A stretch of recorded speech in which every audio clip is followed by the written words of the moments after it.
बिस्मिल्लाहिर्रहमानिर्रहीम। पाकिस्तानी बल्कि शायद बहुत से मुआशरों में शादी के बाद बच्चियों की ज़िंदगियाँ यकसर तब्दील हो जाती हैं।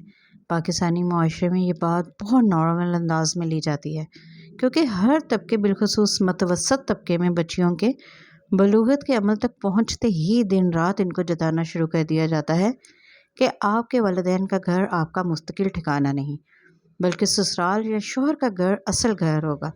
मैंने भी खुद समेत अपनी सब बड़ी बहनों के लिए ये बात सुनी, लेकिन यकीन मानिए तजुर्बा बिल्कुल मुख्तलिफ होता है, क्योंकि ससुराल भी एक मतलुकुल अनान मलका की रियासत होती है और इस मलका का दूसरा नाम सास है। बड़ी ज़हीन पोजीशन होल्डर पुरइतमाद ज़हीन बच्चियाँ इस मलका के हाथों मुस्तरद होकर नाकाम साबित होती हैं।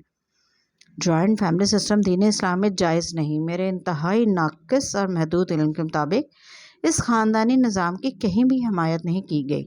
अगर नागुज़ीर हालात में इस ख़ानदानी निज़ाम का हिस्सा बनना पड़ भी जाए तो वालिदैन की खिदमत बहू पर नहीं बल्कि सगे बेटे या बेटी पर फ़र्ज़ है।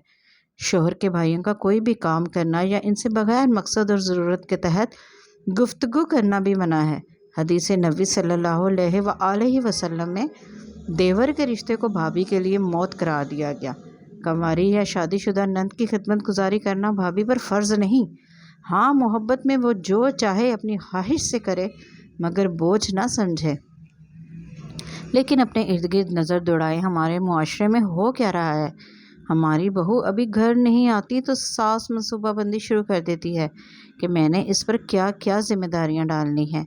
अगर बहू ज़रा सी मुदाफ़त करे तो सारा ससुराल मिलकर इसका सोशल बाइकाट कर देता है और एक बुरी बहू का टैग मिल जाता है। पाकिस्तानी मुआशरे में शादी यानी खुशी से भरपूर ज़िंदगी निकाह की सूरत में ज़्यादातर मर्दों के नसीब में होती है।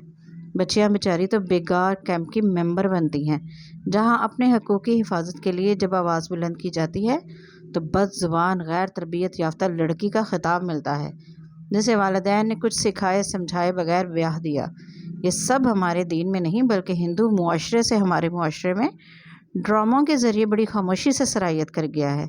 इन ड्रामों में जिन बहुओं और ससुराल को दिखाया जाता है वो रोए ज़मीन पर आपको कहीं नज़र नहीं आएंगी। मैं ख़ानदानी निज़ाम में सिर्फ मोहब्बत और इज़्ज़त की कायल हूँ। मैं खुदा न खास्ता वालिदैन और बहन भाइयों की अहमियत ख़त्म करने का दर्स नहीं दे रही, इस सूरत में जब मैं खुद भी एक वालिदा हूँ। मगर मैं ये चाहती हूँ कि आने वाली बच्ची को जीने का हक़ दिया जाए, जोड़े को अपनी ज़िंदगी खुद गुजारने का मौका दिया जाए और हंसी खुशी दिया जाए। इनके छोटे छोटे मामलात में दखल अंदाजी ना की जाए। आपका बेटा या बेटी आखिरी सांस तक आपके ही रहेंगे। कोई इस रिश्ते को नहीं छीन सकता, बस अपने दिल बड़े कर लें। अगर ये मुमकिन नहीं तो बेटे की शादी से गुरेज करें। आपको कोई हक नहीं कि किसी के दिल के टुकड़े को अपनी अना के कदमों तले रोन दें, इससे जीने का हक छीनें। याद रखें, ज़िंदगी अल्लाह ताला की वो नेमत है जो एक मर्तबा ही मिलती है। अपने नाअहल नाफरमान बेटे को सुधारने और इसकी तरबियत के लिए इससे भी कम उम्र बच्ची लाकर इसे खिलौना ना पकड़ाएं, क्योंकि रोज़े महशर आपके सामने खड़े होकर उंगली से इशारा करते हुए अल्लाह ताला को ये शिकायत लगाने का हक हर मुसलमान को मिलेगा कि या अल्लाह, इस बंदे ने दुनिया में मेरे साथ फ़लाँ ज़्यादती की थी। अपने रोज़मर्रा के मामलात में सिर्फ़ अल्लाह ताला से डरें, क्योंकि हिसाब भी सिर्फ़ इसे ही देना है।